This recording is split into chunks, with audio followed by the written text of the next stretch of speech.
le monde. Bonjour, bonjour. Bonjour Sylvia. Bonjour, Angela.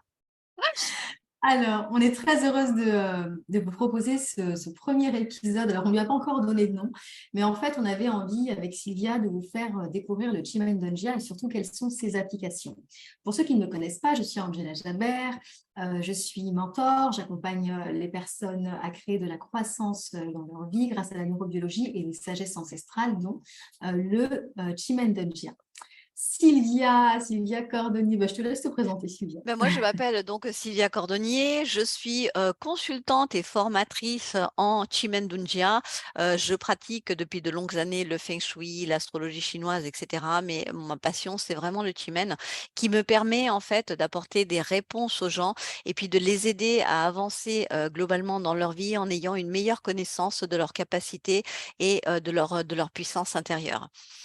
Et aujourd'hui, avec Angela, on va vous faire découvrir donc quelques facettes, enfin en tout cas une facette du Chimamanda prévisionnel. Et on avait envie de commencer ces petits épisodes avec une configuration sentimentale parce qu'en fait, le Chimamanda professionnel, prévisionnel peut vraiment vous accompagner dans beaucoup de domaines de votre vie. Et on s'était dit qu'on allait commencer par faire une analyse relationnelle. Donc, on a vraiment pris une charte au hasard. En fait, en Chimamanda, on va faire une charte à un moment T. On va considérer que, eh bien, au niveau des énergies qui nous entourent, chaque heure possède une énergie qui lui est propre et que surtout, chaque heure a ce potentiel d'aller répondre à une question que l'on se pose. Et donc, les chartes de Chimamanda viennent capturer l'énergie présente à un certain moment. Et lorsqu'on va interpréter la charte, eh bien, on va pouvoir avoir des réponses extrêmement précises sur les préoccupations qui sont les nôtres. Donc, Sylvia va faire apparaître à l'écran une charte. À cette heure-là, en fait, on s'est posé une question qui était, tiens, quelle est la relation entre cet homme et cette femme? Évidemment, ces personnes-là n'existent pas. C'est vraiment pour vous montrer en fait l'étendue de l'application de Chimamanda et notamment eh bien, comment on peut retrouver des informations très précises au sein d'une charte qui vont nous parler des enjeux en fait d'une relation et de ce qui se passe vraiment entre un homme et une femme. Est-ce que tu veux que je commence, Sylvia, ou est-ce que Oui, tu tu veux peux y d'abord? aller, vas-y Angela. Donc, qu'est-ce qui se passe entre l'homme et la femme? Il faut savoir que dans le Chimamanda, l'homme est représenté par ce tronc que l'on appelle Kunk. Il est ici. Donc, je ne vous ai pas fait la petite introduction, on en fera peut-être une complètement à part. Une charte de Chimamanda comprend 9 palais. On peut interpréter simplement, on peut aller rechercher un résultat, mais on peut aller aussi simplement rechercher un point focal particulier, c'est-à-dire que dans une charte, on peut dire beaucoup de choses, mais on n'a pas envie de tout dire, on a envie de prendre uniquement les informations qui vont répondre à notre question. Donc, dans cette charte-là, étant donné qu'on est dans une analyse relationnelle entre un homme et une femme, enfin en tout cas dans un couple, je vais m'intéresser uniquement donc à Kunk, qui est l'homme, et à Yi, qui est la femme. Voilà. Et donc, on va par exemple pouvoir commencer à lire au niveau donc de ces 2 palais, je dirais, ce qu'il se passe pour la personne en elle-même. Donc, je vais par exemple faire l'analyse de Yi, de la femme, et Sylvia fera celle de l'homme, de Kunk. Si moi, je regarde ce palais Yi de la femme, je peux voir déjà qu'il y a ce petit symbole que vous voyez ici, qui est un vide. Quand une personne dans une relation est en vide, ça signifie qu'elle n'est pas dans son couple. Elle n'est pas, je dirais, à ce moment-là, parce qu'encore une fois, les choses bougent au fur et à mesure que l'on place des actions et du temps, elle n'est pas impliquée dans ce couple-là. Donc déjà, ça va me dire tout de suite que cette femme, elle a un malaise avec son couple, il y a quelque chose qui ne va pas, elle n'est pas dedans. Au niveau de l'ambiance générale, je vois que cette femme, elle a un crochet, elle a une porte de la mise en scène, elle a un pilier. La porte de la mise en scène, je dirais que c'est une des portes les plus évidentes à comprendre. Ça vient me dire qu'en fait, les choses ne sont pas forcément ce qu'elles paraissent être. Le crochet, donc, que l'on voit ici, Sylvia l'a entouré. Le crochet, donc c'est des personnes en général qui ont une certaine, comment dire, une certaine capacité à attirer les gens, qui ont une certaine prestance. Mais ça peut être aussi des personnes assez manipulables, on ne sait pas trop qui elles sont. Elles peuvent avoir aussi besoin de briller, besoin qu'on les regarde, elles peuvent avoir une façon de penser un petit peu particulière. Donc, quand je vois ça, je peux être amenée à me dire que c'est une femme qui est, je dirais, assez attachée à l'image qu'elle va renvoyer, à l'image qu'elle va renvoyer en société, d'autant plus que je vois ce wu, le wu qui vient en général symboliser l'argent, c'est un tronc qui est en bas, donc ce qui est en bas, souvent ce qui est un petit peu caché, la deuxième réalité derrière ce qui paraît être.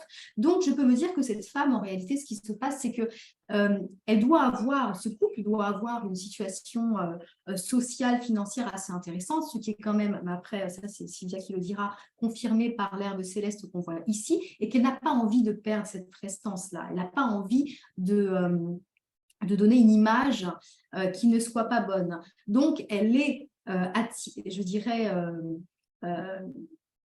dans ce qu'il appelait, en tout cas dans cette dynamique de couple, c'est cette image. Donc, même si elle est en vide, elle a des intérêts à faire en sorte que cette situation soit ce qu'elle est. Est-ce que tu as quelque chose à rajouter, Sylvia? Non, c'est vraiment excellent. C'est ça, c'est qu'aujourd'hui, elle n'a pas l'énergie et elle n'est pas vue vraiment dans son couple. Chose qui ne va pas durer. De toute façon, il y a un moment où on va dire cette énergie ou ce vide d'énergie va se remplir, mais on verra ça par la suite. Tout à fait. Alors, pour analyser le palais de l'homme, donc l'homme qui se retrouve en haut à gauche, on voit que cette personne doit être un entrepreneur hein, parce qu'il a l'herbe avec lui. Et l'herbe céleste, ça peut donner des personnes qui sont des entrepreneurs, qui sont souvent impliqués dans le travail, qui ont beaucoup d'idées, qui sont très créatifs, qui peuvent être comme un enfant gâté parfois quand ils n'arrivent pas à avoir ce qu'ils veulent parce qu'ils veulent toujours aller là où eux ont décidé. Le 9 terre, ça indique que c'est quelqu'un qui a quand même la capacité de se poser par moment, mais qui est sûrement très focalisé aussi sur l'argent. Et la porte de la peur va nous indiquer qu'effectivement, il est dans les peurs. Donc, il a peut-être quelque chose qu'il a à se reprocher ou quelque chose qui n'est pas très clair, mais en tout cas, il y a une certaine instabilité de là où il en est. Et ce petit Quay nous indique qu'il, c'est en fait ce qu'on appelle l'autopunition, c'est-à-dire que quelque part, il s'est mis lui-même dans une mauvaise situation. Il s'est mis dans une mauvaise impasse et il se sent un petit peu coincé dans cette situation, comme s'il était enchevêtré dans, dans cette situation et qu'il ne sait pas trop comment réagir ou il ne sait pas trop comment s'en sortir. Et puis, en fait, pour voir les interactions, oui, on voit également, en fait, vous voyez, ce côté-là, il est en vert. Et là, on va travailler en fait avec ce qu'on appelle les interactions des 5 éléments. On dit que ça, c'est du bois et ici, c'est de la terre puisque c'est en marron. Et on dit que le bois contrôle la terre, ce qui veut dire que le mari contrôle sa femme. Il a quand même une mainmise sur sa femme et c'est lui qui porte un petit peu, on va dire, la culotte dans la maison jusqu'à un certain point et c'est lui qui dicte de comment les choses peuvent se passer. Sauf que comme il y a cette notion de contrôle, ce n'est pas un couple qui est fluide. Les choses ne se passent pas correctement. Pour qu'une relation puisse fonctionner, il faut qu'il y ait entre les éléments ou les palais, l'élément des palais qui représentent les différentes personnes, il faut qu'il y ait cette notion de production, de fluidité entre eux. Et là, on voit que ce n'est pas le cas. Mais pour voir comment est cette relation un petit peu plus spécifiquement, on va aller regarder le palais où se trouve Harmonie. Donc, Angela, est-ce que tu veux présenter ce palais-là? Oui, tout à fait. Donc, effectivement, les relations dans le Chimendonjia, c'est les 6 harmonies. Donc, ce sont des déités, en fait, hein, ce dont on vous parle depuis tout à l'heure, comme le 9 terre, le crochet, ou les 6 harmonies, ou la lune, etc. Et donc, chaque déité va nous donner une information différente. Alors, c'est vrai qu'après tout ce qu'on vient de dire, je dirais qu'en regardant juste le palais de la relation, on vient mieux comprendre ce qui va créer certainement la peur, le malaise de ce monsieur, puisque regardez, on retrouve Kunk ici, on le retrouve dans la relation. Sauf qu'il n'y a pas que ça qu'on voit dans la relation, parce que quand vous regardez ici, juste ici, On a, alors, on va le prendre évidemment toujours avec des pincettes parce que le but, ce n'est pas pour ce genre de choses d'être trop affirmative, dirons-nous, mais le Chimène Dungeon nous permet aussi de voir les acteurs extérieurs d'une situation. Et donc, ce petit Ting qui est là, en fait, dans le Chimène Dungeon, représente je ne sais pas ce que je dois Maîtresse. dire, mais la maîtresse. Voilà. Donc, quand on voit un palais comme ça, ce qu'on va se dire, c'est que dans la relation, il y a cette personne extérieure et en plus, on retrouve le Kung qui est là. Donc, c'est que soit lui a déjà quelqu'un dans sa vie, soit qu'il est, je dirais, très attiré par une autre personne. Sur la relation, on retrouve également la porte de l'illusion. Donc, c'est pareil, ça vient nous dire que les choses ne sont pas fluides, que ce n'est pas ce que ça paraît être. Donc, si une personne nous avait interrogé sur cette relation en nous demandant, voilà, comment se passe la relation entre ces deux personnes, est-ce qu'elle est fluide, est-ce qu'elle est basée sur des valeurs communes, etc. Notre réponse sur la relation aurait été que malheureusement, il semble que cette relation n'est pas fluide et sereine et qu'en plus, il puisse y avoir une autre personne impliquée. Oui. D'autant plus effectivement que, comme vous voyez, on travaille encore avec les éléments, mais on voit que la Terre, le palais de la Dame, contrôle la relation. Et quand il y a encore cette notion de contrôle, ça indique que la relation, c'est quelque chose qui n'est pas facile pour elle, en tout cas avec son mari. Par contre, la relation produit le mari. Donc, il y a quelque chose là-dedans qui le titille ou qui l'intéresse, mais peut-être pas avec sa femme, puisqu'on retrouve ce petit élément-là dont on a parlé qui peut indiquer qu'il y a une tierce personne. Tout à fait.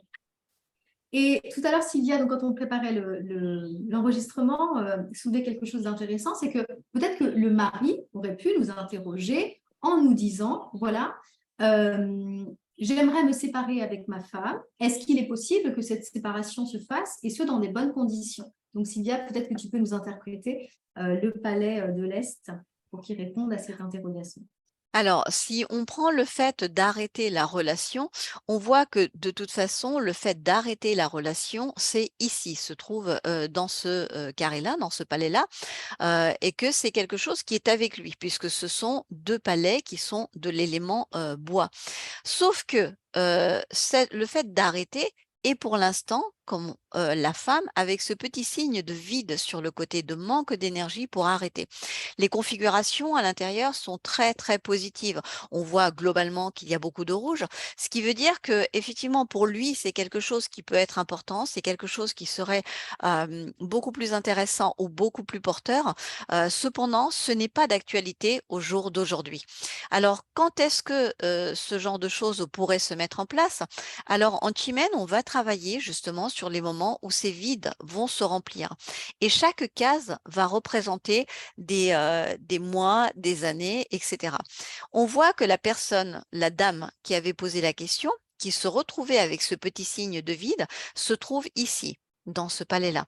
Donc, la question a été posée sur le mois de mai. Et donc, le moment le plus proche où ce vide, où ce manque d'énergie va se remplir, c'est quand on arrive au moment opposé. Et ici, là, ça représente le mois d'août. Donc, sur le mois d'août, cette personne, elle va sortir de son vide d'énergie, elle va commencer à prendre peut-être conscience de certaines choses, soit peut-être du fait qu'il y a quelqu'un d'autre ou que sa relation, en fait, ne fonctionne pas et elle va ouvrir vraiment les yeux sur sa relation, sur son mari, ce qu'il en est. Et ce vide par rapport à l'arrêt de la relation va se remplir ici en septembre. Donc, il est probable qu'en septembre, il y ait des choses qui puissent s'acter par rapport justement à l'arrêt de cette relation et à un possible divorce. Je ne sais pas si tu as autre chose à rajouter, Angela? Non, c'est parfait. Alors, oui, parce qu'on se faisait une réflexion qui était intéressante en fait avec cette charte, parce qu'on essayait un petit peu de se demander quelles étaient toutes les questions qu'on aurait pu nous poser. Et cette charte était intéressante, je trouve, dans le fait qu'elle ne marque pas encore je dirais, la vérité factuelle une séparation. C'est-à-dire qu'on aurait pu sortir tout de suite, ah ben là, il y a une séparation qui est évidente. Sauf que cette charte, effectivement, nous montre que ce couple n'est pas bien, mais elle ne vient pas encore acter la séparation. Et ça vient aussi nous rappeler qu'il y a des temps pour tout et que ce que l'on voit à un moment T peut complètement changer à un moment Y. Si par exemple, vous nous aviez posé une question concernant si vous étiez cette femme, par exemple, en nous demandant est-ce que mon mari et moi allons nous séparer? À ce moment-là, on vous aurait dit on voit ça, ça, ça, mais la séparation n'apparaît pas encore. Mais peut-être que ça vous aurait donné à vous l'élan de vous dire, tiens, mais au final, je n'ai plus envie de rester dans cette situation-là et je vais, moi, prendre le taureau par les cornes et acter cette séparation. Et donc, la prochaine charte aurait été différente. Ça vient nous apprendre qu'en fait, rien n'est immuable et que donc l'un des intérêts aussi du Chimendonjia, c'est de pouvoir poser une situation, aller mettre je dirais, en valeur des choses qu'on ne voit pas forcément ou des stratégies qui sont à affiner, etc. Et nous laisser l'opportunité de nous positionner de façon à ce que, j'ai envie de dire, les pions changent et s'animent différemment et que la situation puisse évoluer. Donc, je trouve que c'est quelque chose de très positif également dans le Chimène. Eh ben, c'est super. Bah, merci beaucoup, Angela, pour cette introspection, on va dire, par rapport à cette charte et tout ce qu'on peut en tirer, parce qu'effectivement, comme tu dis, rien n'est immuable. Donc, elle peut décider effectivement de poser un regard plus clair et plus réel, on va dire, sur sa situation actuelle, ou elle peut décider effectivement donc de modifier peut-être sa façon d'être et ce qu'elle fait aujourd'hui pour pouvoir garder sa relation si effectivement c'est ce qu'elle souhaite. Mais donc là, il y aurait des étapes à entreprendre qu'on pourrait éventuellement voir sur la charte, mais ça, ce sera une analyse parce que là, on part sur du Timen stratégique. Bah, écoute, merci Sylvia pour ce partage. Merci à vous qui regarderez ce petit live. On espère qu'il vous aura plu. Et n'hésitez pas en fait à nous contacter, Sylvia ou moi, et à nous envoyer des questions que vous vous posez. On n'a pas besoin d'informations particulières si c'était une question précise. Et nous ferons des tirages au sort en fait pour pouvoir, je dirais, vous aider, vous aussi, à répondre à des questions qui vous permettront d'avancer. Voilà. Eh bien, merci beaucoup et puis une très belle journée à vous tous. Au revoir.